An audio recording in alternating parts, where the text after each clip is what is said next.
Okay, Rubber Industry Tech Talk. Rubber Industry Tech Talk is basically a program as a part of the Rubber Industry News Hour, where we invite an expert to talk about the latest trends in the rubber technologies. Today, in our session, we're going to focus on the latest developments in mold release agents and odor absorbers for rubber and tire industries. This presentation will be given by Mr. Colin Clark.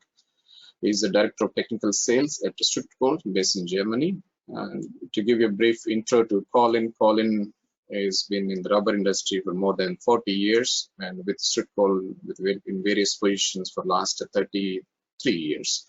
So he'll be giving a presentation first, and after his presentation is over, we have two well-experienced rubber technologists, Mr. E. Palinathan and Dr. Hans Joachim Graf. Both are well-experienced rubber industry consultants.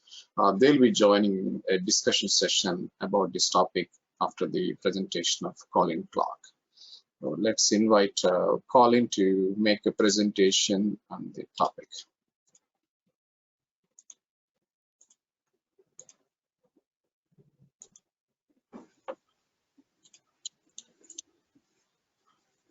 Okay, Colin, it's all yours now. Okay, thank you, Param. Thank you for the nice introduction, and yeah, welcome everybody. Thank you for joining or accessing my presentation. So today I'd like to talk about two different topics. The first topic will be to talk about mold and Mandrel release agent. And in terms of Mandrel release agents, we're talking a little bit about the shaped hose products where we'll need a more complex mandrel to form those shapes. And later on to talk about the need for absorbing odor and other VOCs in rubber and other polymer articles, and some of the technologies available for us to do that. Next, please. So this is a presentation prepared by myself with Schillen Silacker Structal, the company that I work for. The first slides that I'd like to share with you are a little bit of an introduction to the company for those of you who are perhaps not familiar with us. Next, please. So Schillen Silacker is a well-established company. We can trace our roots back as far as 1877, where we started initially in the leather industry. Our rubber additives business, our polymer additives, process additives, can be traced back to the early 60s, and more lately we founded, expanded and created several different companies both in Europe and also in the US. And today we operate as a corporation with 5 production sites and a little over 1,000 employees globally. Next. So these are our production locations, and today I'll talk to you about products coming from our Hamburg, Germany site. For us, the Hamburg site represents the lead site for our rubber additives and associated business units, where we produce also the release agents, some latex additives, as well as other allied industries. But we have a variety of sites, both in Germany and a couple of sites in the US, also producing additives for a variety of end user applications. Next, please. Yeah, so to the first part of the presentation, to talk a little bit about release agents. And we know that rubber molding involves a lot of resources and consumable items, and certainly generates cost and a number of waste streams. The control of mold fouling is important, and of course this would trigger additional cleaning cycle and associated downtime connected with the cleaning of molds due to the mold fouling. We have costs associated to mold fouling, of course. That's the mold cleaning itself, the use of additional consumables such as the release agents, and the disposal of mold deposits are also side streams that we must take aware of. And here I'd like to talk about so-called semi-permanent mold release agents, and later to go on, as mentioned, to talk a little bit about the Mandrel release agents and the technologies associated with hose production. Next, please.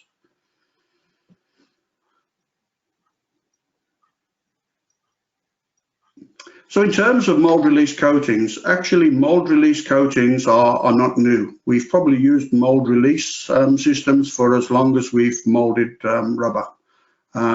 Initially, they would be very simple mould release agents, and they could be as very basic as soap solutions or simple waxes applied to the mould to provide some kind of slip and release action. Later on, and still today, silicone emulsions are quite widely used in order to provide that lubrication and break the surface tack or adhesion, if you like, between the rubber and the mould substrate.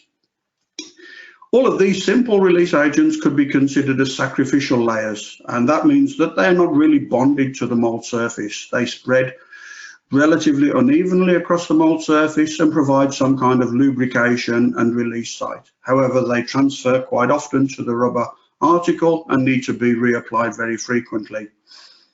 And as such, they're also responsible for the buildup of mould fouling. Quite often, the surfactants or the dispersing systems used in these simple products contribute to mould fouling by virtue of the fact that they also degrade during the high temperature used for moulding. So in a way, the very release agents that we use to protect the mould or to improve the release from the mould can act to contaminate the mould surface and accelerate the degree of mould fouling.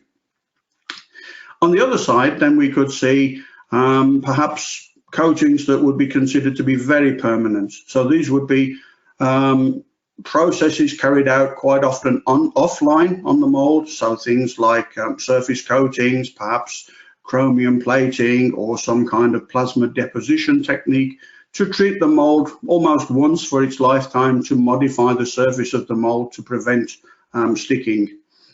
Alongside that, then we can think about the so-called semi-permanent coatings, and this is a very interesting area where we can extend the lifetime of the mould between cleaning by applying a reactive coating onto the surface of the mould in order to prevent the buildup of mould fouling, to really seal the mould and to have an almost inert coating that prevents then the adhesion and subsequent fixing of the mould deposits onto the surface of the mould. So really we can contrast the very simple release agents, which can contribute to also to mould defects, as you see in the picture, with the permanent and semi-permanent, as we would talk about here, much more durable and longer lasting coatings. Next, please. So in terms of the effect that we want to achieve with the mould coating, if we look at the, if you like, almost a map, or if you like, or a model, a depiction of the surface, the micro surface of a mould, we can see even a very polished and flat mould will have micro levels of porosity and surface irregularity. There are sites of high energy level, both in terms of physical keying, so interlocking of the mould and the mould deposits into the undercuts that are present on the mould, and active sites, if you like, from the metal ions that are present on the surface of the mould that allow chemical interactions to occur with those mould deposits. The target with any mould coating is to fill in, if you like, these voids to produce a more regular surface, a lower surface energy, a flatter and smoother surface as depicted by the red infill that we would achieve by a coating. And particularly with the semi-permanent coatings, the idea is to cross-link this red layer to provide a very durable and low energy coating to the surface of the mould. Next slide, please. One of the easy ways that we can see this, or one of the best ways to demonstrate this, is if we look at a coated metal plate. So on the top right of the slide here, you see a metal plate that has been 50% coated with the permalise coating. So the bottom diagonal left of the metal plate has a permalise coated surface applied to it, and the slightly lighter, perhaps a little more shiny surface is the uncoated mould surface. If we then analyse right across the boundary layer using a microscope technique like AFM, atomic force microscopy, in friction mode, so to really measure the energy levels across the boundary layer, we can see on the left-hand side, the uncoated mould surface produces quite a few high energy peaks. So there are definitely areas where there would be increased friction and interactions between the rubber and the metal surface. By contrast, on the right-hand side with the permalloy coated surface, the energy levels are much more consistent and lower.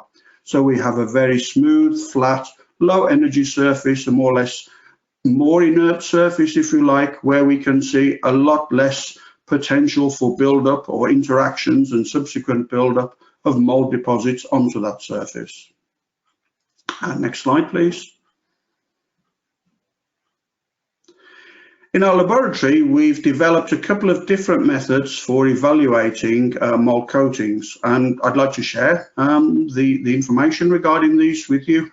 This is a little bit of a busy slide, so I'll talk it through with you. Firstly, we have method 1 on the left-hand side. This is using a mould called the spider mould, and you can see the spider mould in the bottom half of this left-hand side image. It's a mould which has a quite extensive and uninterrupted flow path.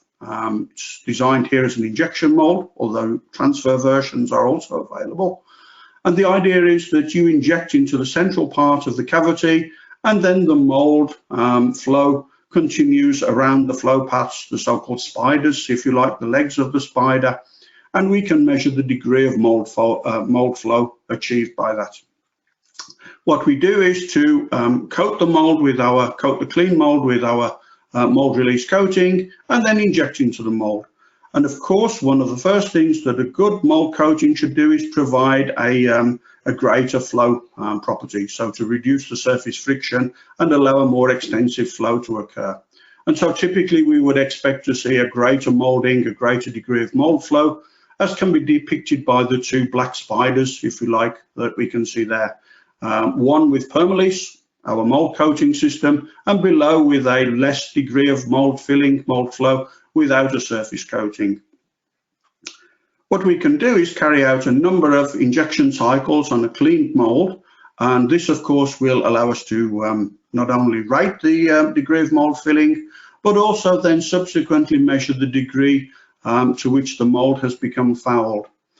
One of the ways that we can do this is after making a number of injections, let's say 20 injections with our compound to create mould fouling, we can then switch to a mould cleaning compound.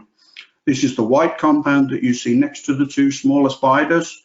And this compound is designed to carry out a chemical cleaning action during the curing of the mould. So we would inject the cleaning compound, allow the compound to cross-link, and then remove the cured compound together with the mould fouling. And you can see where the moulding changed direction on the leg of the spider and where the 2 streams flow together, that we can see some black spots that have been removed. And this is indeed mould fouling picked up by the chemical cleaning action of this special cleaning compound.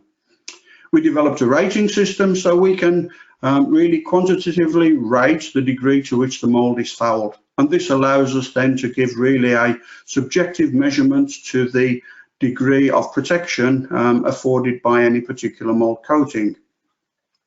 Going further then, the method on the right, method number 2, allows us to really directly visualize the performance of the coating applied to a mould surface. Here again, we use an injection moulding method, and we apply our mould release coating to a steel metal plate, a thin plate, which we apply then as an insert into the mould. So the coating is sprayed and cross-linked onto the metal plate, and the metal plate is fixed into the mould and held in place with magnets. We then inject directly onto this metal plate and force the compound to flow radially across outwards from a central injection point. Absolutely not the ideal design for a mould, but it creates a very high impact area where we inject directly onto the surface of the mould and have a mould flow radial outwards, which causes then, of course, a very high wear, a very high abrasion behavior against the surface of the mould coating. So we can then measure the degree of wear of the mould coating, and you can see that in the bottom right image. It's not really black, it's just the difference in the reflection that we see when we photograph that, and we can see the mould coating starts to fail in the central region where it's subjected to very high shear and impact from the incoming compound. Later on, after multiple injection cycles, again, we can see on the outer edges of the moulding a degree of mould fouling and mould deposits. So that really gives us also a very good indication not only of the flow property with method 1, but also the durability, wear resistance, and ability of the coating to directly resist mould fouling. Next, please. Yeah, if we look then in detail a little bit more at some of the examples that we can see from method 1, the mould cleaning, if you like, and pickup of mould fouling. On the left-hand side, we have a cleaning compound after 20 injection cycles of a mould without a release agent. So the mould was a clean mould. We injected a rather mould fouling compound designed to create a degree of mould fouling 20 times and then cleaned the mould. And we can already see with our light coloured, almost white cleaning compound, a degree of mould fouling at several points on that moulding, where the mould flow changes direction, where the two streams come together to combine on the bottom areas. We pick up quite a severe or a notable degree of mould fouling with the dirt deposits there. By contrast, the moulding, the spider moulding alongside it, is 20 injection cycles of the same compound onto a mould coated with a very effective release agent, one of the products from our Structol Permalis range. And we can see for the same number of injection cycles, far less in terms of dirt deposit. And that's because the mould coating has provided an inert, resistant surface onto which the mould deposits are unable to adhere, and the deposits are simply removed with the moulding. So in terms of the durability, the coating is quite long lasting. We can see number of cycles without any breakdown and without any foul. And of course, this gives us the opportunity to extend the workable time of the mould between the need for cleaning. On the right-hand side, method 2, then we can really assess, then looking at more in detail at the surface of the plate. As mentioned, the durability of the coating. So we look at on the right part of method 2, Permalis 10, one of our earlier coatings. We see no sign of any particular fouling. We can see the extent of the mould fouling, the mould flow, if you like, in a radial disc, and a slight degree of wear in the center. But by contrast, then the control compound, we can see really a build-up of black spots at the edge of the mould flow, where we see mould fouling starting to build up right at the end of the degree of mould filling that we calculated. Of course, no sign of wear in the center because we had no coating, but the absence of the coating also then promotes a very early build-up in terms of mould fouling. So that mould would require cleaning far more earlier than the coated mould. Next slide, please. So yeah, we can then carry out experiments that allow us to measure the mould coating wear rate. As mentioned, these products are applied to the mould hot, and they are cross-linked onto the mould. They are rated as semi-permanent, so they are quite durable and are expected to last multiple injection cycles. And here on the left-hand side, on the line graph, we see the wear rate of two different coatings, so compound 1 against compound 2, coating 1 against coating 2. And we can see that coating 1, for example, produced a much greater degree of mould wear, if you like, of coating wear, and was more or less 50% destroyed after 50 injection cycles. By comparison, then, mould coating product number 2, series number 2, far more durable and the wear rate significantly lower. We retain more than 80% of the coating after the same number of injection cycles. So we can really, by choosing the correct mould coating, we can have a greater or lesser degree of durability, but we must contrast that against the greater or lesser flow path that we can achieve, or flow rate that we can achieve, the slippiness, if you like, or the glidiness of the coating. And actually that behavior changes in terms of different compounds used. So if we look then on the right-hand side, the bar chart, 5 different compounds evaluated, and the subsequent wear rate achieved for 3 different mould coatings. And you can see compound 1 Not so mold fouling, all coatings perform relatively well. We retain a high degree of film consistency, if you like, after a number of coatings. But contrasting that against mouldings, compounds number 4 or 5, we can see then under this example that mould release coating number 3, series 3, is definitely not very durable, perhaps providing a greater degree of slip, and is more or less completely removed after the fixed number of mouldings. So depending on the type of compound that we want to inject and whether we need to balance durability, the lasting, the ability of the coating to last for a higher number of cycles against the release effect, then we can achieve a different performance criteria depending on the coating technology that we choose. Next slide, please. So in terms of the practical application of these coatings, as mentioned, they need to be sprayed onto hot, clean molds. The coating is designed to adhere to the mold, to the substrate, and of course then we need specific spray equipment to achieve that. It's not so complicated as it sounds. We basically would recommend an air spray gun with a relatively fine nozzle. These are some technical drawings and information that we developed together with a leading supplier of such equipment based in Europe, based in Germany, but we're aware of equivalent equipment available globally. And as part of the service that you would get from any good mold release supplier, they would also recommend, of course, the correct mold application methods and provide maybe links or even availability for the equipment. And in fact, what we do with our customers and our distribution partners is to provide a portable self-contained system that you see in the photograph on the right that allows us to completely separate our trial product, if you like, from the product that's in use. So we can fill in a 5 litre, 5 kilo, 5 litre, a self-contained vessel. We can pressurize it with the airline. We can adjust the pressure, and then we use a fine nozzle gun, normally typically a 0.4 millimeter diameter, in this case air-assisted gun, to spray the mold and carry out the trial. A number of extension lances are available, so it's practically very easy to reach every kind of mold and carry out trials or to adopt this kind of technology in production. Next slide, please. So one very interesting aspect that we're working on, that we're developing, is the ability of a mold coating to influence the surface appearance of the rubber that's molded against that coating.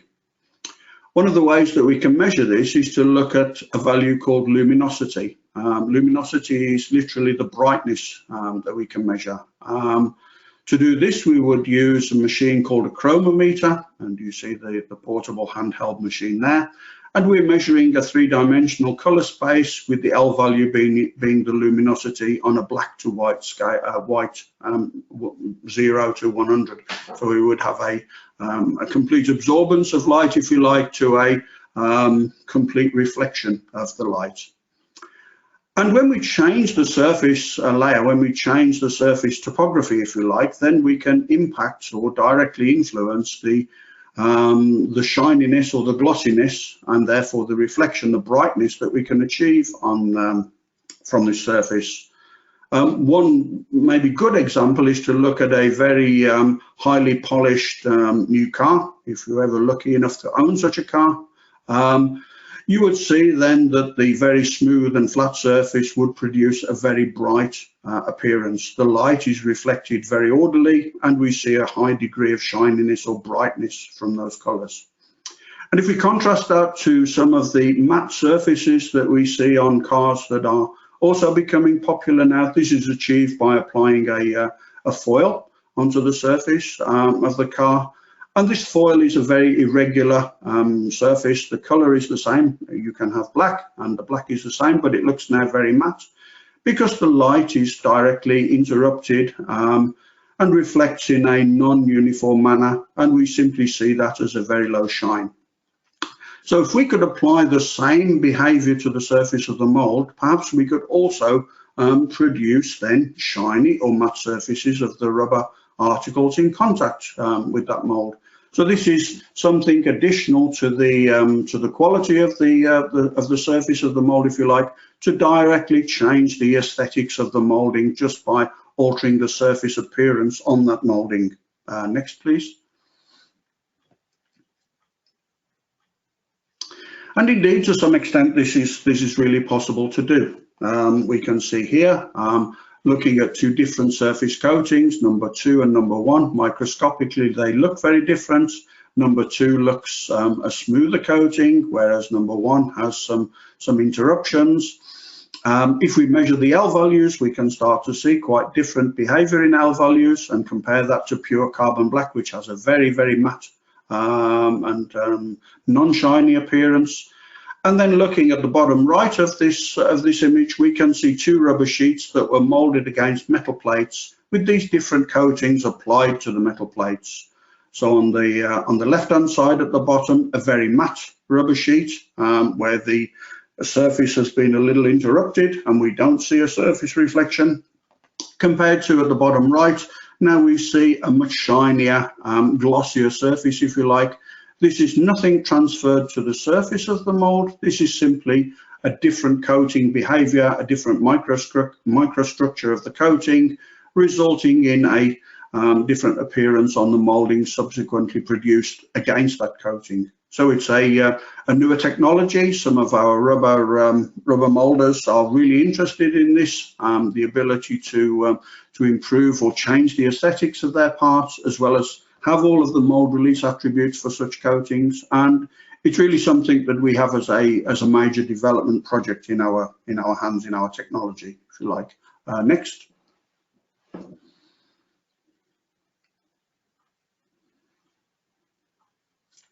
So pulling all of this together, I don't mean to go through the range of products that we have. There's a chart here, a nice selector chart.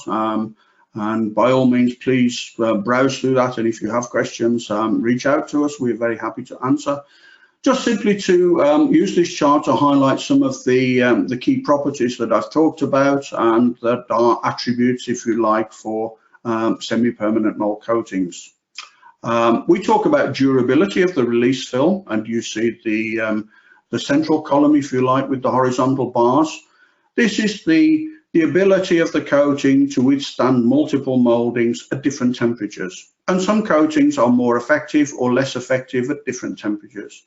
Some of the latter coatings that we've produced, more recent coatings, are much more flexible in terms of the wider range of molding temperatures and their ability to remain durable both at low and high temperature molding applications. We must, however, compare, or if you like, contrast that against the sliding effect. Some mold release systems really are needed to provide a release for very sticky compounds, or for those molds where we have complex geometries and undercuts, where we really need a slippery or sliding, gliding surface in order to provide release. And quite often, the harder, more durable coatings don't provide that degree of slippiness. And we can see that, for example, with our Permalise 200. Very durable coating, but not so much of a sliding effect. Other coatings can really be optimized to maximize the sliding effect by changing one of the polymers within the system to provide a more flexible and slippery polymer. We can really aim to optimize both the durability or provide a very high degree of release and sliding effect for those more complex geometries or sticky compounds.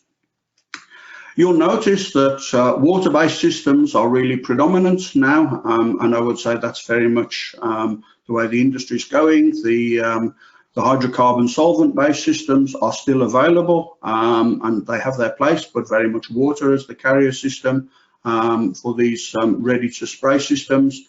And a number of the products are designated as instant curing. So you'll see that with the green marks on their product description, if you like.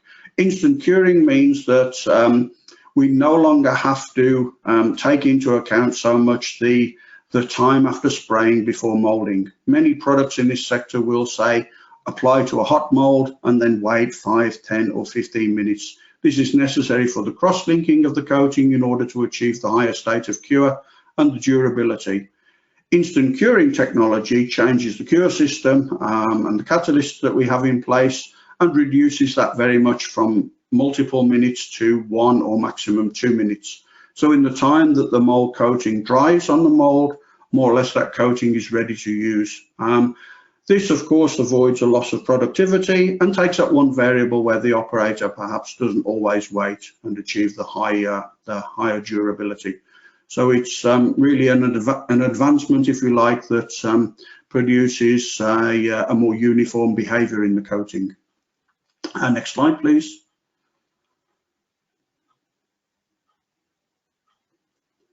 Yeah, so to summarize really what we have, Permalise, semi-permanent reactive systems, our Permalise range are cross-linkable systems. They cross-link onto the mould surface during the heating of the mould. Water-based products, together with spray and go instant curing, are very much to the fore of the technology. Coating can be very durable, so you can get long-lasting films with a reduced need to reapply. Mould flow, release, and mould surface protection are all key attributes that you could consider when using a mould coating. And indeed, it's also possible to enhance the surface appearance of rubber parts by using such coatings. Next slide, please. So a few words really on the Mandrel release agents that are available. Mandrel release agents are lubricants that are designed to allow the shaped hose molding process to run efficiently. Here's a very early photograph of what we're talking about. The uncured hoses must be fitted onto mandrels in order to be cured in the autoclave. We need a lubricant to allow the hose to be pushed on, and later after curing we need the same lubricant to provide the release effect to take the shaped hose away from the mandrel. Next, please. Again, a product selector, and again, I don't want to go into details with products, except to say that it's very important to have products that are tuned to the polymer, the polarity of the polymer, so that they don't swell or penetrate into the polymer. They're not so compatible that they would damage the polymer in any way. Traditionally, conventionally, if you like, the application, the way of using such liquid-based lubricants is simply to dip the end of the hose into a bath and to push it around the mandrel. More recently, there are much more efficient automated application techniques that involve spraying a measured amount of the lubricant into the core of the hose directly on extrusion.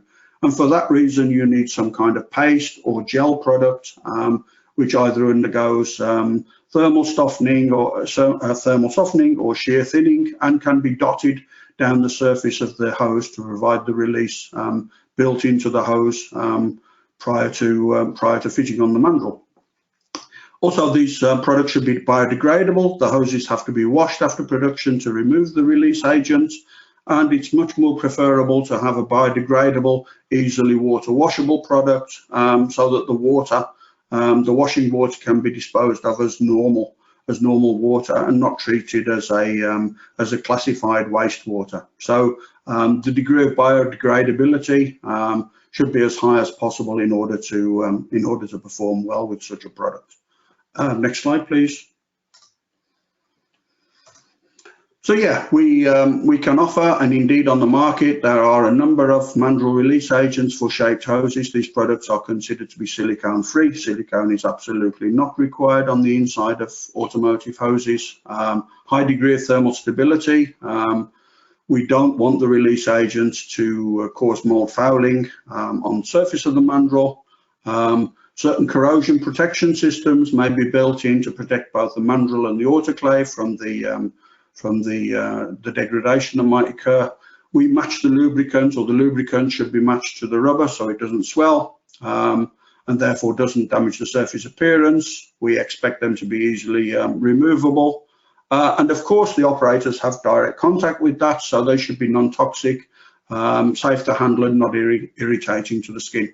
And finally, as mentioned, then we have newer technologies where we can spray these lubricants directly into the mandrel, into the hose during extrusion, and we can remove the dipping process completely. So that's just an example of the complexity of the operation with the wheel chart there, how we can select products according to polymer and end-use application. And indeed, it's a very advanced sector of the market, I would say. Next slide, please.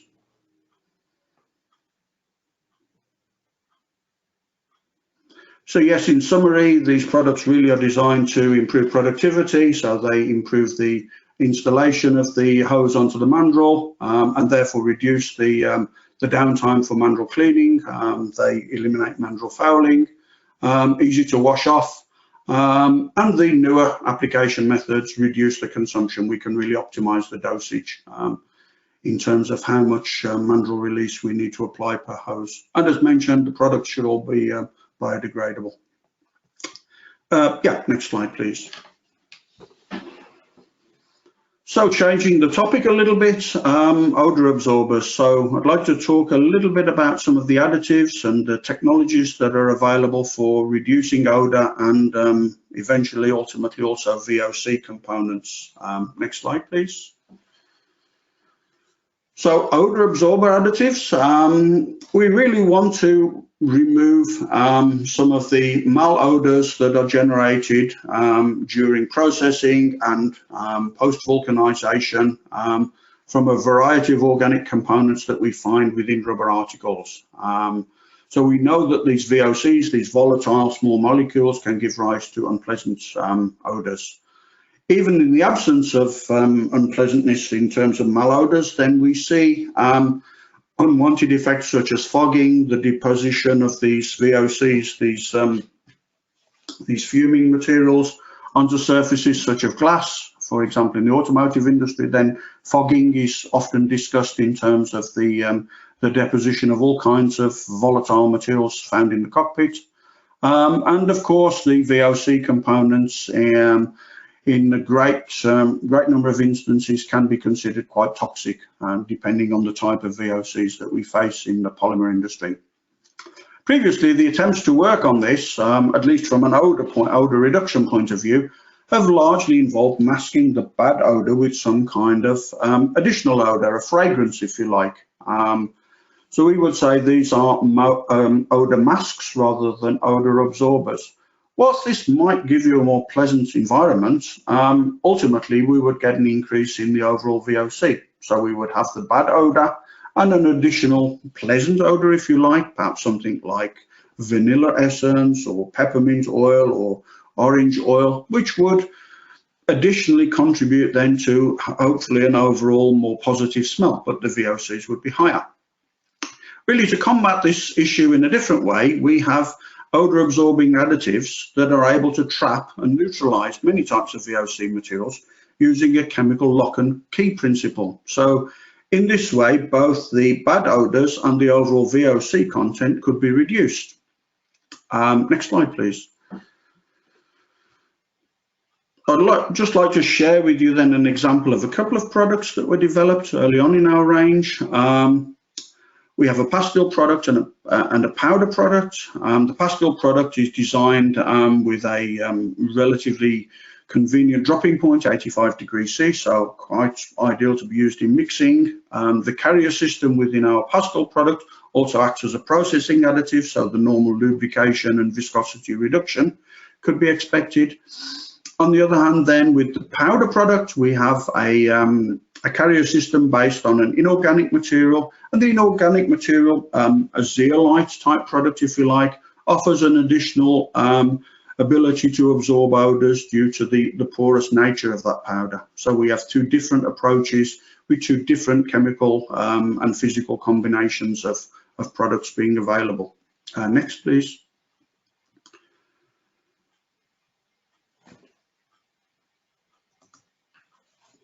So yeah, I'd like to share with you then just one application example, one of a number that we're working on. And this is reduction of odor generated in a peroxide cured EPDM compound. EPDM compounds can regularly, it's quite common to cross-link them with a peroxide cure system. In this case, for example, DCP, dicumol peroxide. And here quite often you'd also find a co-agent used to boost the peroxide of the cure system. In this case, the example that I'll show you shortly, we have TAC, trialyl cyanurate, as a kicker, a co-agent, if you like, to accelerate or to maximise the cure efficiency. And then a medium level of carbon black and oil loading. This compound is known to generate odour immediately after curing, and a certain level of odour is noticeable for several days following curing in the volcanisate. So yeah, with next now please, I'll jump into what we did with the additives and the numbers that we could measure. So this is our formulation. We have the EPDM, we have a normal, in fact even quite low level of carbon black and paraffinic oil, the TAC and the peroxide, the co-agent and the peroxide. So a very simple formulation. And then we test the two different additives, the pastille product, if you like, the lubricant product, and the powder product, the inorganic or the dual action product.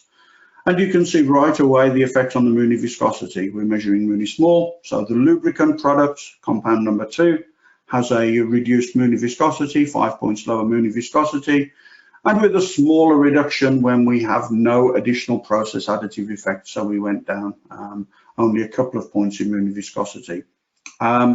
It's important that we know that these additives remain in the compound.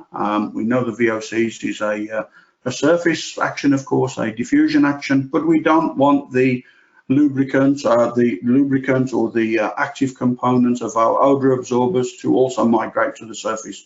So we assess that there's no blooming in the uncured compound with or without the additive. So we have then good compatibility in the rubber. Next.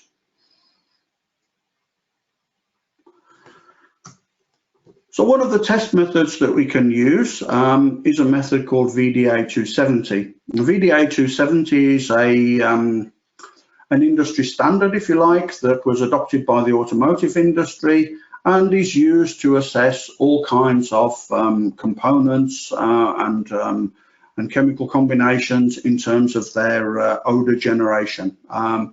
It is literally a nose assessment test. So you would have a glass bottle of defined dimensions, and you would place your sample in there and allow the odor to permeate into the atmosphere in the sealed glass bottle, and then have a number of people rate that by literally smelling, nosing and smelling that. And then we have a scale from grade 1 to 6, where we would say the first 3 grades are okay, starting to build a little, but okay. Grade 4 causes some concern, and grade 5 and grade 6 are really more or less unacceptable.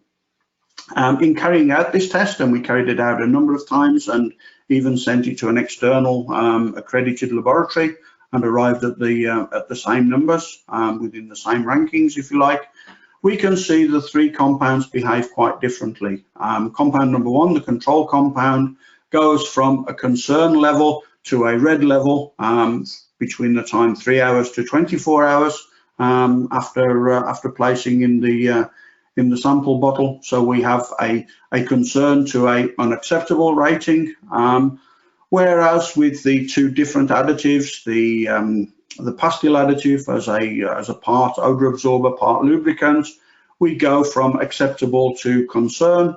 And with the dual acting product, then we remain within the acceptable low odor range over all of the test times that we measured. Next, please. So really just summing up on these products, we can offer, and it's possible with the product technology, to have pastille products which are easy to use with a good melting point, acting both as odor absorber and process additive. So we really capture the odors. We've not generated additional odors alongside the known odors or VOCs. Product clearly compatible with peroxide and sulfur curing systems, and as mentioned, acts as a process additive to reduce the viscosity. By contrast, the powdered product acts only as an odor absorber, doesn't really contribute towards processability, but having in fact a stronger odor absorbing characteristic or potential. We certainly led to a reduced odor compatible with a wide range of polymers. And we would say in this case the carrier system assists incorporation, if you like. Although we have a reduced softening effect, the powder of the carrier, the powdered nature, also enables us to mix it more easily alongside other fillers in the system. Next, please. So these are really part of a wider range of newer products, and in fact still in development products.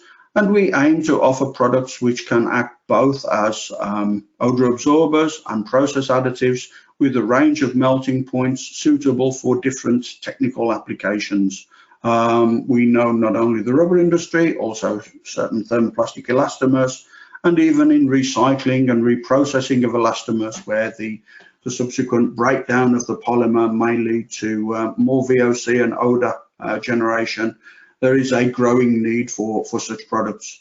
So we have a range of several commercial products and some development products with higher melt points, and indeed even products where we can offer both the absorbing and masking technology. Having said that the masking technology is not ideal, we do understand that actually there's still a tendency or a preference to have a certain level of odor in some products, a positive odor. So we can combine both the lock and key and the fragrance technology, if you like.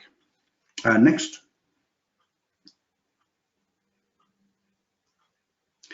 So it's just an example of some of the applications, the projects that we're working on, and that I would argue are really suitable for this kind of technology. Post-consumer waste, so processing all kinds of polymers. Here in this example, then disposable drinking bottles, for example, PET bottles. They're never completely clean, and the need for applying higher temperatures in the reprocessing generates odors and VOCs, and there's a demand for odor absorption in this technology, and these products look quite promising. The WPC market, so using wood flour as a filler in, again, reprocessed polymers, polyethylene and PVC for extrusion products, generates a degree of VOCs that can be reduced. Bottom left, of course, the very well-known in-cockpit glass fogging due to all kinds of volatility from the new polymer components, not least the sealing systems within the car, of course, the sealing profiles, and perhaps then a reduction of VOCs can offset that. Applications in the flooring industry, for sure, high surface area, and then VOC and migration, evaporation of materials.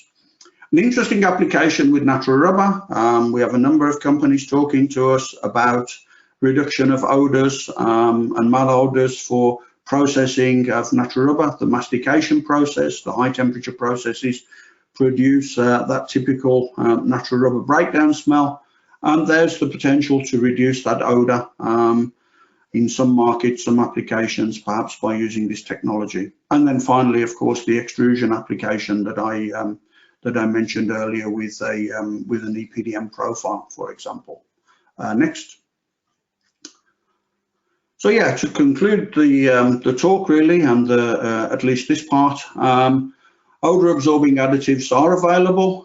They're quite innovative in terms of their ability to capture small volatile molecules with this lock and key principle. There are different types of odor absorbing products on the market. Not all of them are in the suitable physical forms for automated processing. So we are quite pleased that we're able to offer pelletized products. We have the access to this dual action technology, so both to absorb and mask odor if necessary. For sure, VOC emissions are reduced, not only malodors, but all VOCs are reduced. And we really target a wider range of applications with different polymers and recycling applications with the number of products and forms and melting points that are available. Yeah, next slide, please. So with that, yeah, I would really say that brings me to the end of my talk today. And for that, thank you for your attention. If there are any questions, I'm more than happy to hear them. Perhaps we hear them in the subsequent discussion, or by all means, please reach out to us via our website or the usual well-known social channels. Thank you very much. Okay, thank you, Colin, for the excellent presentation. Okay, now I invite Mr. E. Parinathan and also Dr. Hans Joachim Graf to join us for the discussion session now on the topic related to the mold releasing agents and odor absorption for the rubber and tire industries. In this discussion, it's not only about what Colin has presented, but I'm also asking you to discuss about all the related issues, with the mold reagents and also with reference to those smell problems in the rubber product. So now stage is yours. Dr. Graf, go first. Okay, good evening or good morning or wherever you are. Colin, my first impression when you discussed coatings on the mold was that I have seen that the thickness of this coating, if it's, let me say, sprayed by hand, varies, and that sometimes leads to a problem on the molding. Can you comment how we ensure, let me say, that thickness is more under control?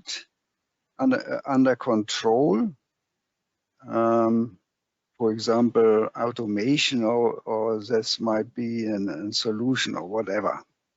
Sure, thank you. It's a very good question, and it's a very, very accurate observation. I would agree with you. There's an old adage, at least in English, that says less is more. And actually, in this case, really, I'm a sales guy, but I'm a technical sales guy. And as much as we like to sell more, we prefer to sell the optimum amount. And indeed, you're right, too much coating is maybe even worse than too little coating in some cases. We've done a lot of work to measure the optimum thickness of the coating, and it's somewhere between 10 to 15 microns. But you're absolutely right. How does an operator judge when he's at 10 to 15 microns? This is really something of a challenge. What we aim to do is really good operator education. So we really start with, as I tried to bring out the right kind of technical spray equipment with a fine nozzle where we can atomize the spray and not have this sputtering, if you like. So to have uneven droplet size that we can produce with a fine diameter nozzle, then the required more uniform spray pattern. And then a degree of operator education and training, which we're also more than happy to do through demoing the product to working together with the introduction of the product. Ultimately, you're absolutely right, automated spraying. So the companies that we work with the spray equipment, I showed some very basic spray equipment there that can be used for trials. They do produce and install increasingly complex automated systems where you can have nozzle actuators and controlled spray systems to really dose the amount of release agents required. We did some work with some tire companies who were interested in spraying tire sidewalls, and we really measured that for a typical passenger tire sidewall to coat a mold, you're using less than 10 grams of product. It's really very less product used, for example. And so it really is less is more and sprayed quite evenly. Yeah, they're quite the modern products are quite forgiving, I would say. Actually, they tolerate a degree of variability in the thickness, but ultimately overspraying and respraying, we really have to educate our operators not to spray too often and not to spray too much per coating. It really, in the best case, we aim to have coatings that could be applied once a shift, let's say for infrequent molding. So our tire industry customers go for something like 1 time per shift, for example. More repetitive moldings like injection moldings, a good coating should give you at least 50, if not something like 100 injection cycles before it would even need to be reevaluated for spraying.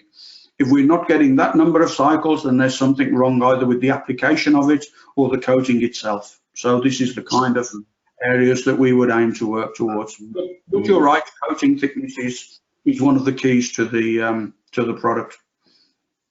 Mm-hmm. Is there any influence of the type of steel on the coating? In German is the carbon content or the purity of the steel, for example, or if we use a chromium plated mold or a nitrided mold. Not so much, a minor influence. The greatest influence by far, and actually I didn't bring it out in my presentation so much, the greatest influence by far on the performance of the coating is to have a clean mold. These coatings are not compatible with other kinds of deposits on the mold. So if a customer is transitioning from a silicone emulsion or some kind of oils or even an anti-corrosion coating on the mold, it's really important that we clean that off. We want access to the substrate directly so that we can bond to that substrate. We don't bond very well to silicone emulsions or other organic material on the surface of the mold. So the number one reason why these coatings fail initially is that there would perhaps not be the right level of cleaning. It sounds more scary than it is, because actually most of the cleaning methods that are in use that people would use for their cleaning, so some kind of abrasive method, maybe some kind of blasting method, coupled to some kind of degreasing, let's say solvent degreasing or solvent washing of the mold, is more than enough to prepare a mold for these types of coatings. And I would say not only my coatings, but all semi-permanent coatings in general need to have access to this clean substrate, if you like. Mm-hmm. What goes in my mind in my early life in the business, actually we had cleaned the mold, put the coating on and put it in a warehouse. Yes, for months or even for years. Sure. Yeah, and it worked out best. Yeah, some people still put oil on it, and you need to remove that before start. Yes, we were able to put the mold from the shelf, put it in the machine and run the show. So that was very convenient for the mold shop. Sure. Yeah, maybe you add that point. Absolutely. One of the points, actually, it's mold protection system. So we talk about mold release agents, but actually it's a mold protection system. And indeed, for storing molds, then really these products are ideal because they're very inert. In fact, some of those metal plates that we have them as demo plates, and our lab gives us new plates, but I prefer the old ones because the old ones really show the uncoated side becomes corroded. You know, everybody wants to touch the mold plate, so we get pretty quickly on the uncoated side corrosion, but the coated side remains really absolutely sealed and protected. So yeah, it's also really a good point. It should be mentioned more in the presentation. This is a way of storing molds for sure. Yes, thanks for the tip and the recommendation. Okay. So, and then, yeah, I have still the dosage, the thickness of the film. And our experience was actually that the first shot or the first two shots, there were parts with failures.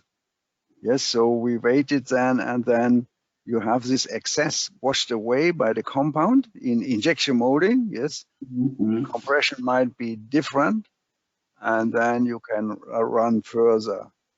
In a way, you have that envisioned with your products. So that is an observation, which has something to do with the thickness, of course. Yes, when we talk about excess, yes, as you mentioned, we have too much on the mold. Yes, so that's. I agree. That's education. That's as a comment. Yeah, it might also. It's also a good point. It might also be due to the cross-linking of the film. So we set out a number of years. We set out to increase or to reduce, if you like, the time for cross-linking. So to increase the cure rate, if you like, of the cross-link system that we had in our system, in our coatings. And one of the targets was to really primarily to remove this variable time. So somewhere on the back of the can or on the data sheet for many products, some of our earlier products and also many products on the market will be written in small letters. Please apply to a hot mold and allow a burning in time or cross-linking time, 5, 10, 15 minutes at XYZ temperature for optimum film. That's fine, because when the sales guy shows up together with the supervisor and they do the trial, everybody's 5, 10, 15 minutes, okay, let's mold, it looks good. You hand that release agent over to the production, and in the night shift, somebody's saying, 5 minutes, molding, I'm behind schedule, let's run. And then the coating isn't fully cross-linked, it's not very hard, and it's destroyed with the first molding. So the shear force that you have with the first molding, particularly injection molding, cracks the film. It damages your first molding because some of it then interrupts the surface of your first molding. And it exposes the surface of the mold because we removed or in a way interrupted the regularity of the coating. So we aimed to really say, okay, can we remove this variable or can we reduce it down from XYZ minutes to maybe a couple of minutes? And we could. One of the things that we discovered in doing so was that the coating produced with this very fast cure rate became more durable. It was more wear resistant because the state of cure also seemed to change somehow a bit. So we then said, okay, now we have coatings that maybe with this instant cure technology are not so slippery, because actually it's not one polymer, it's several polymers, 2 polymer systems actually. One is cross-linked to a very high degree, produces almost like a honeycomb structure, which is the backbone, the skeleton, if you like. And then there's a second polymer system with fewer cure sites, which lives as a flexible polymer within this honeycomb layer, which provides the slip action. So we then realized, okay, we have to adjust the ratio of our 2 components or our 2 different slip to increase the slip action, if you like. So I can well understand or well imagine the effect that you mentioned, and it might be that the product needed a little bit of modification for that particular application. We know the automotive industry is very concerned. They don't want silicone on their parts, and we carried out really elemental analysis with the coatings when they're optimally applied to the mold, really elemental analysis on the first molding, and we found there's no more silicone on that molding than is present in the atmosphere or on a molding that was never in contact with silicone, if it's done right. But there are doors and there are options for the thing to go wrong. Yes, I fully agree. And if the coating is not optimized or the process was not matched, the coating was not matched to the process, there are possibilities that an uncured or incompletely cured coating can transfer. That's also one of the risks, if you like, one of the things that we have to work with as technicians to minimize that and to educate the operators accordingly. Mm-hmm. Yippee, would you like to add? Can you unmute yourself? Unmute yourself. That's nice discussions. And here, how about the mold? Some interior portions, how do we reach for the optimum spray? Because sometimes they reach very closer to the mold and spray excess. Always the first lift, they will get all powdery. Wherever there is a joints, we get some powdery appearance coming. So as Dr. Graf explained, the first lift will always be a scrap. So we have to throw it out because there will be a lot of joining marks of the excess material coming in. Since the molds are complicated, how do you avoid this? Yeah, actually, if the coating is really cross-linked properly to the mold, there will be no joining problems. There will be no transfer at all to the first molding. But you're absolutely right. Reaching the complex areas of the mold can be challenging. I'm not I'm a rubber technician, but I've seen some of the engineering designs of the spray equipment where you can have radial 360 sprays and really very, very complicated geometries of the spray patterns that you can produce with some of this equipment so that you can really fill and spray molds very accurately. Provided this coating is applied to the mold and cross-links properly to the clean mold, there will be no transfer. With a proper coating, there will be no transfer. And there's no reason, honestly, gents, there's no reason to scrap that first molding. Keep it. It's a good one. Okay. Apart from this, what is the influence of our various type of polymers? For example, a polyacrylic ACM with a chlorine-based ACM, which is currently used in conditions like India. What is your recommendation of the coating thickness? What kind of a precautionary measure you have to take depending on the aggressiveness of the polymer? We don't really see a problem. Some polymers are inherently more wearing of mold coatings than others. So this frequency of reapplication will be different according to the end use application, depending on also the friction forces generated. So the filler, you know, our Tyre guys get very excited with lots of silica, which destroys mold coatings fairly quickly as well, can be a problem. The thickness of the film doesn't need to be adjusted according to the polymer. So if we have a more aggressive polymer, if you like, with halogen generation or whatever, we don't need an inherently thicker film. The film is chemically quite inert to that, so we wouldn't see particularly a problem. Where the polymer is more known to be sticky, so if we have halogens generated, then we would expect more chemical interaction with the mold, or maybe there's an inherently more sticky compound because we have resins or other things in the mold, or the geometry of the mold means that we have sticking. Then we might need to recommend a release agent that has a more slippery surface. So we can tune that because of the components that we have. We have a more slippery polymer or a very rigid polymer. We can give a product that matches that so that you get a more sliding effect. And even if you want to improve mold filling, for example, as much as I like to promote additives in the compound, actually additives on the surface of the mold can reduce the friction enough to maybe fill the mold. So this is also a technology that's possible. But the type of behavior of that coating should be fairly consistent. Once we match that to the polymer, we don't really need to change that. But you're right, different polymers or different applications might need different products. And that's really one of the reasons why we have a number of products available. And you will find a range of products talked about. So they are tuned for different end use scenarios. Mm-hmm. So this mold release agent is biodegradable. So what is your advice for the manufacturers on the spot life? How long they can keep, and if it is in the tank? Any idea? You can throw some.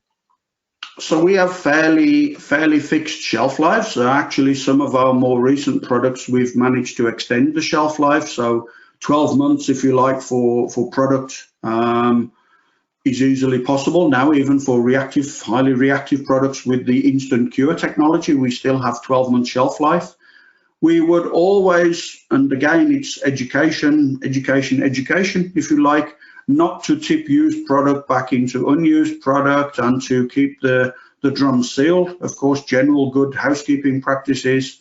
If we can adhere to that, if we can follow those rules, then there's no real problem with the pot life. There's no stirring to do, there's no dilution to do. I know it's tempting. The procurement guys will tell you, put 50% more water in. Water is not a release agent, gentlemen. It just gives you a thinner film. You need to spray more. The products are really optimized, ready to use. So provided that's done, then we have absolutely no reason to stir, to dilute, to remix. The product is really and I would really say openly from all suppliers that I know, the leading suppliers, they have optimized products, and these products are delivered on a ready to use basis, if you like, and on different sizes. So we go from small one-shot aerosols of such products. You can buy water-based aerosols, in disposable aerosols, even for water-based products. You can have 5 litre for small users, right up to 200 kilo drums, which are connected to an in-house delivery and spray system for high volume users. And so this is where they have the same release agent piped to many machines, for example. This is also completely possible. Once they take into the drums how long they can keep it open? They take it to the line.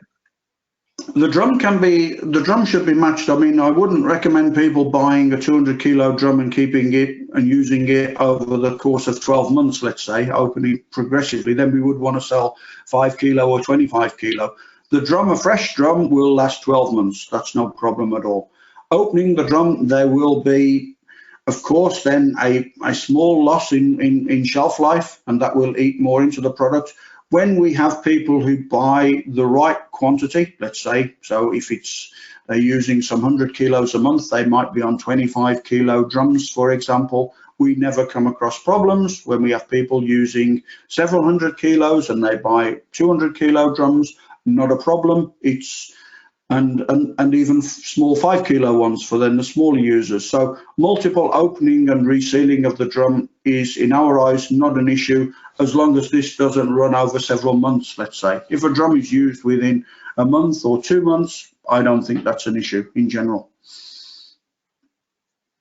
So here there's some so one practice, some people blend your silicone emulsion also along with this mold release, that is Mandrel release agent. What's your comment on that? Okay, in the Mandrel release agents, okay, in the molds, in the semi-permanent products, the silicone emulsion is absolutely a no-no in that, because it will. Then, if you're going to do that, please don't buy the semi-permanent ones. Just buy the silicone emulsion. Honestly, because it's, much as I like the sale, you're really killing the cross-linking of in the Mandrel. In the Mandrel, yes, you're right. Actually, so we have a real target, if you like, to be silicone free, because our end user customers, the automotive industry, don't want any silicones in that. But I know of some tricks and things where people say, okay, we have really a problem molding where we want really to have problems. Normally, it's not necessary to put any silicone in those Mandrel systems. We have enough different products now available also for specialized polymers that can provide enough release effect. Generally, it's also the case when people try to dilute those products. One of the problems is that when you have water in there, those mandrels are all above 100 centigrade. So as soon as you put water in the mandrel release and you fit that mandrel release comes in contact with the mandrel, you see foaming. That's not the mandrel release foaming, that's the water in the mandrel release foaming, and the water evaporates, but it leaves the mineral deposits in the water because you didn't use the ionized water, you used normal water. And so you leave some minerals on the surface of the mandrel, which starts the fouling, and then some interactions between the mandrel release and the mandrel, the deposits on the mandrel. So again, it's clean mandrels, no dilution of the products, except in a few cases where we really can recommend that under controlled conditions. And we would say no need for silicones in there, because this is a different technology. And it's really, really, really difficult to remove all the silicone. Once you have silicone in your hose, you will have silicone in your hose at your end customer. So it's a risk that the customer will not be happy with that. Mm-hmm. And of course, you impact then the biodegradability, because you have you're absolutely right. You have silicone in the wastewater then, because you wash the finished hose and you put some silicone in. So probably the local municipality will come knocking on your door at some time and say, "Hey, you're depositing silicone in the water treatment." Right.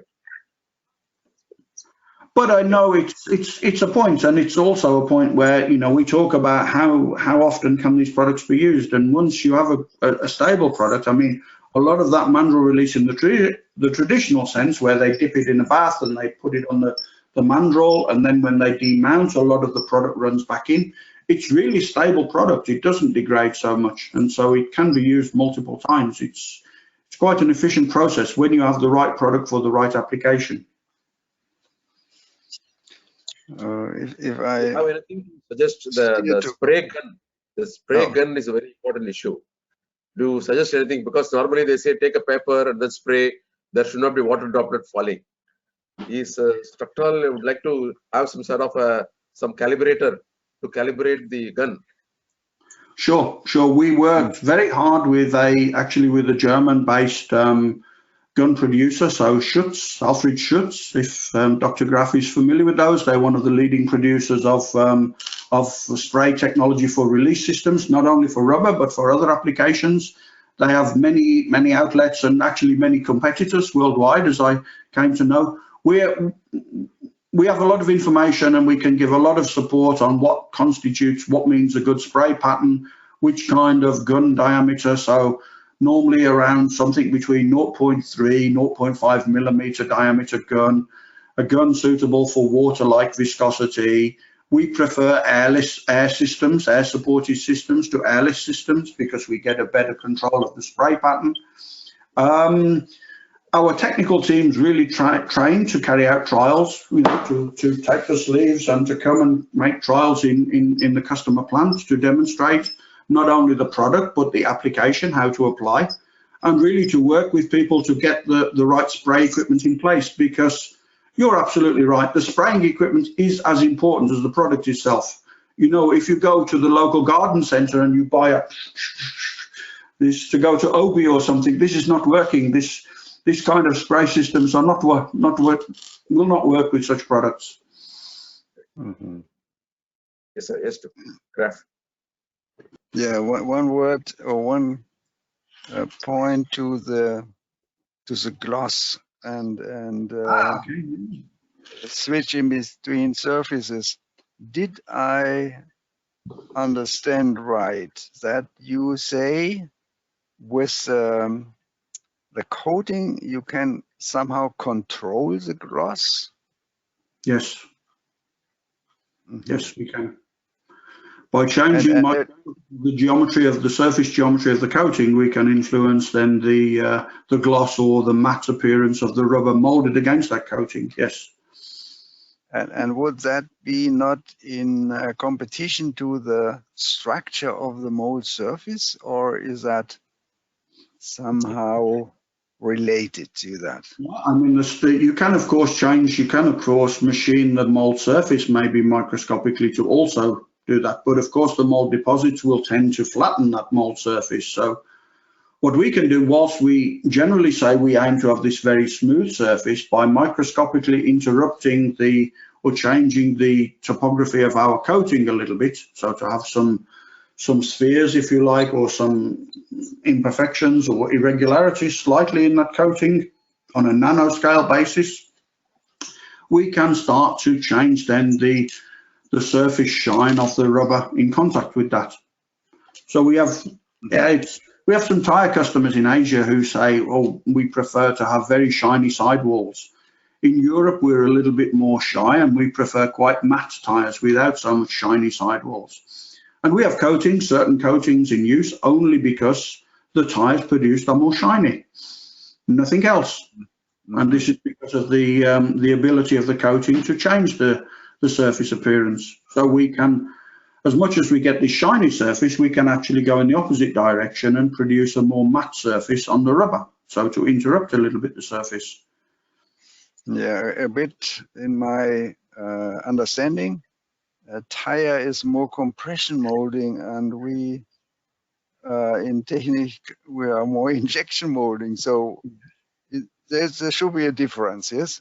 There are some differences, of course. I won't say that it's possible for every molding to radically push for completely shiny or completely matte. The surface frictions, the shear forces will also have a great part in changing the surface also, of course. But it's simply to introduce a new aspect, if you like, to the ability of the coating to provide an option for the molder. So I agree that since some years, yes, rubber is also an element of design, yes, and then we talk about surface. Yeah. That's true. Okay, so that I found that is an interesting aspect of the coating. Yeah. For us, it's an ongoing topic, to be honest. I don't say that we have all the answers. We have some answers and we have some nice developments in that area, but it's I wanted to share it because I think it's something that's not really talked about very much in terms of what coatings might be able to do for producers. And I think this is an interesting area which can be discussed more, if you like. Yeah, and then you have to spray shot by shot, or you can. You can still have, you can still have a semi-permanent, so that effect lasts. It depends on the application. Maybe that effect doesn't last as long, if you like, as the traditional coating. Maybe the geometry is a little bit more interrupted. But I can only say, I'm a tyre guy, a poor tyre guy, and I know from the tyre customers, they are compression moulding. You're right, and actually their surface appearance demands are even somewhat different, let's say, and not as demanding as perhaps some of the precision technical articles. That's also true. But, you know, it's actually, I was surprised to the extent at which we can influence the appearance by just the coating. Yeah, yeah. Okay, if there is nothing else, EP, from your side on this part of the process. We talked much on the mold release and as well as the Mandrel release. About the odor, I would like to have some clarification. This inorganic deodorant or odor absorber, what will be the kind of a chemical interaction with the other fillers? Will it change the pH of the total compound? No. Can you clarify that? It's a relatively inert. Yeah, the inorganic component that we have in our one of our products, it's not present in most of the products, but in one option where we have a combined inorganic, organic. The inorganic one is not a reinforcing filler per se, it's an absorbent filler, but not a highly structured filler, if you like. It doesn't have a particular tendency to push the pH. It's not an alkaline, not a very basic filler, let's say. So it doesn't change, will not have a big influence on the cure behavior or the reinforcement characteristics. Okay. So in peroxide, how to optimize the dosage? The dosage goes from 0.5 to 15 pHI. So we're at the start of let's say a learning curve, if you like. We have some tested applications and some established, let's say, benchmarks with that. We're aware of a huge, let's say, a growing interest in this, and it takes us into sectors where we also know that the VOCs can be quite challenging, let's say. And yeah, we also have let's say, an academic partner where we're working on that, and so we really are covering a broader range of applications and even loading. So it's difficult to say what is the optimum loading for we are used to rubber loadings. 2, 3, 4 pHR is okay. When people start telling you 10 or 15 pHR, people get, let's say, excited, if you like. But it depends on what we're really trying to achieve with the end use, if you like. Maybe not in conventional rubber applications, but maybe in recycling or some other, let's say, niche applications, it might be the case. Okay. Normally, in any polymer, when we have some amines kind of an antioxidant, normally amines are used like antioxidant, antioxidant. Then obviously we have an amine smell. We characterize the amines by the smell. So obviously it's giving odor. So how do you protect the antioxidant property, and also the having no smell is a challenge. So yours seems to be a good solution for that. Yeah, I would say we don't get to no smell, but we get to lower smell. And so it's a question of where is the acceptable or imperceptible, unnoticeable odor, if you like. We're also working on more analytical methods for that. So to have a real, GCMS, the headspace GCMS, if you like, to capture the volatiles and analyze them analytically. It's also quite challenging, and there are different methods used for that.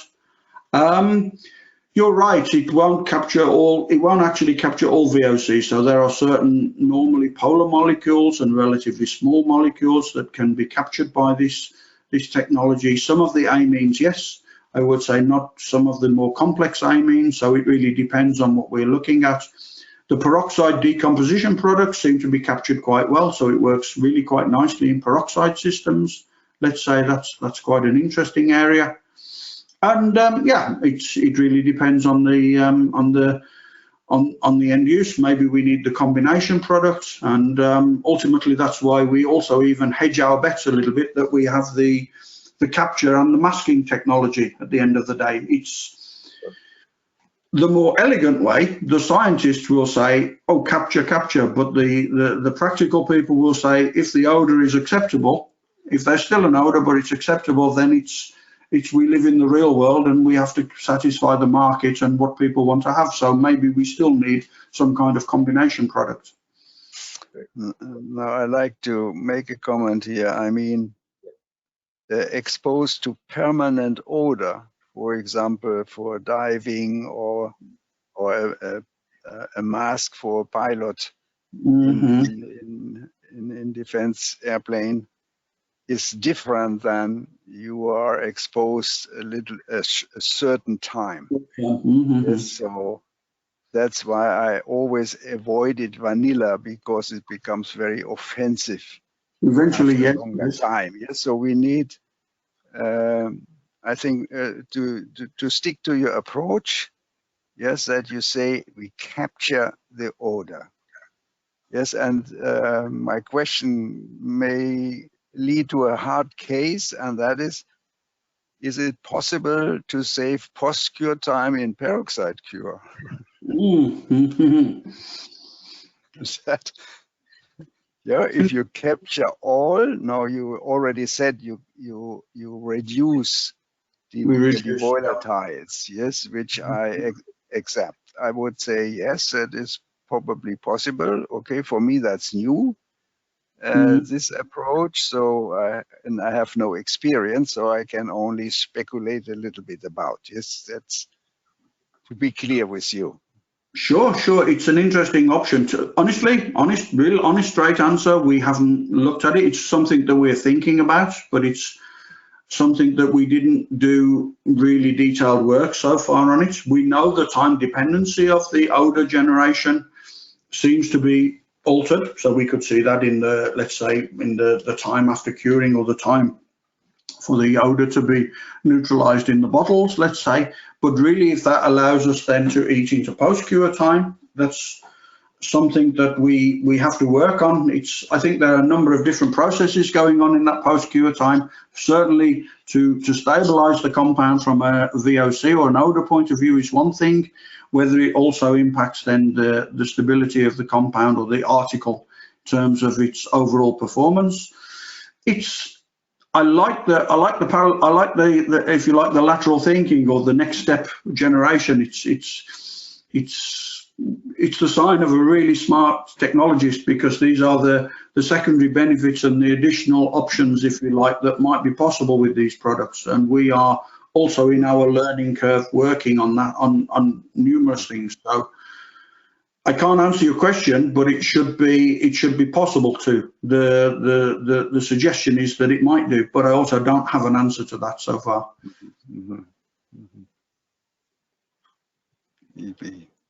But interesting, really interesting.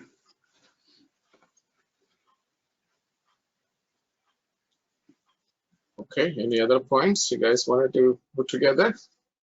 Yeah. Interesting discussions. Okay. Yeah, really, thank you. I mean, for us, the odor, the release agent business we know quite well, and we're looking for obviously new options in terms of sustainability, longer lasting films, and so, and new automated application with the spraying and dosing through the extruder. But the odor absorbing technology is really now starting to be, let's say, in our greener, kinder, more sustainable, and environmentally friendly world. I think this is really something. Okay, we use chemistry to neutralize chemistry, but I think that's a good way forwards, and I think more will come from these kind of product technologies. Okay, thank you all, Colin, EP, and Dr. Hans, Dr. Graf. Colin, any final remarks? On both on the mold release and the order both issues together. Any final remarks? Really, I would say, honestly, thank you very much for the very lively and interesting discussion. You gentlemen really honed in on the points. I really like to debate and to discuss, and such kind of this, open and sharing information, sharing ideas, sharing the challenges, the limitations are really the ways that we all learn and think more about how we can make better products and develop the applications for those products. So for us, we really appreciate that and your input and your feedback. And if we can answer more questions for anybody, more than happy to do so. So really, thanks for the opportunity. Great. Thanks, Colin. Thanks a lot. EP, final remarks on the whole presentation and the discussion. It's a wonderful presentation, very crisp, and also it's very relevant. In fact, the VOC is the talk of the day. In fact, many people are struggling to how to reduce.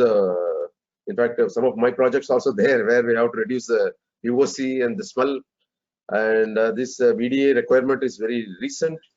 Even in India, many rubber component manufacturers are asked to do the test. The laboratories having some 5 inspectors to smell the odor, and 3 will say not okay, 2 will say okay, and 1 will grade 3, another will grade 4. So finally, they come out to the grade 4. And this is what happens here. So it's a quite interesting topic as such with respect to odor. Now the consciousness is improving. All automotive manufacturers today, they want a validation of the VOC. All rubber components used inside the cabin should pass the VOC requirement, especially the VDA requirement of this odor. So it's a challenge of the day on which he has taken the topic. It's a good topic. In fact, by this awareness, I'm damn sure that many people will refer to the Structal for referring to the odor absorbent. We'll get many more calls, I hope, for inquiries for this odor absorbent. Good, thank you very much for this. Thank you, Dr. Graf. Yeah, I think all is said. I enjoyed the presentation. I think the presentation was very informative, and of course, everything what we do in the lab and have ideas proven somewhere needs then to survive in production. So then that's the real case, yes. And a little bit to smell, remind on my past, yes, there was Audi and Helga Prechtel as a leader of the development group, and for us, her nose was the target and benchmark. Yeah, and she was very sharp, and I liked she very much. And when you survive that judgment, then you were through. So if those products helping, yes, because she always said rubber smells, and indeed it smells, yes. And so capture that type of chemicals which are in the air, and with our nose chromatograph, we actually smell that then as a smell. Yes, it is just a transformation in our brain, then we will be a step forward. So that is a very interesting product family, and I hope you have a progress here in the future. Oh, thank you. You're welcome. Okay, thank you, gentlemen. Really, very interesting, lively discussion. Once again, thanks, Colin, for being part of this program of the Rubber Industry News Server and giving a presentation on the both mold releasing agents as well as the odor control issues in the rubber industries. Super. And EP sir and Dr. Graf sir, thank you for being part of the discussion. I think it's a wonderful discussion. Appreciate for your contribution. All three of you, thank you very much. Thank you. Thank you. Thank you. Okay, everyone, that's the presentation and the discussion on the mold reagents and odor absorbers in rubber and tire industries. I'm hoping that you find this presentation useful. And if you like to watch this session again, it will be available on YouTube at the Technobi channel. And as EP said, that there will be a lot of calls. I think there will be a lot of people who will be viewing on this program again and again, call in. So please keep your mobile phone near to you or email address. Email, okay? Yeah. Thanks a lot. It's a really interesting presentation today. Enjoyed it. Yeah. Okay, guys. That's the end of the episode today. I'll see you in the next episode. Thank you all. Bye bye for now. Thank you. Bye-bye. Thank Right. you. Right. Bye.